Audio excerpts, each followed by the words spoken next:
On va parler maintenant des mères célibataires, Raphaël Rémy-Leleu. Et puisque le président Macron a annoncé hier qu'il y aurait un effort pour le versement des pensions alimentaires, on sait qu'un grand nombre d'entre elles ne sont pas versées. Et alors, la précision, c'est qu'au début, on pensait qu'il y aurait une espèce de fonds de garantie de l'État qui servirait de matelas comme ça financier à ces mères célibataires. Or, ce qu'a précisé le président hier, ce serait les CAF, les caisses d'allocation familiale, qui iraient prélever directement sur les salaires des conjoints défaillants, c'est ça ?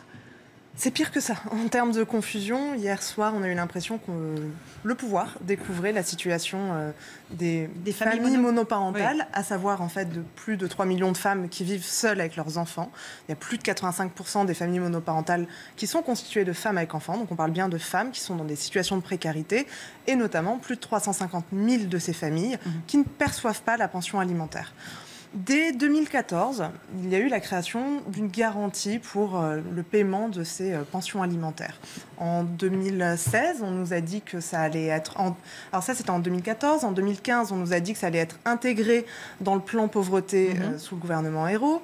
Et on nous a même dit en 2016 que ça allait passer au CAF pour être plus efficace. Ce qu'on a vu depuis, c'est une augmentation constante depuis 30 ans de ces impayés. Et on a Donc ça ne marche pas, le système des CAF ? Ça ne marche pas actuellement parce que les CAF n'ont pas les moyens et parce que ce qui a été fait en 2016 sous Hollande et ce qui a été encore fait cette année sous Macron, c'est dans les projets de loi justice, on a continué de rendre moins grave le non-paiement de ces pensions alimentaires. Auparavant, c'était un délit, c'était le juge qui devait fixer les montants, qui devait fixer les conditions, qui devait fixer les changements.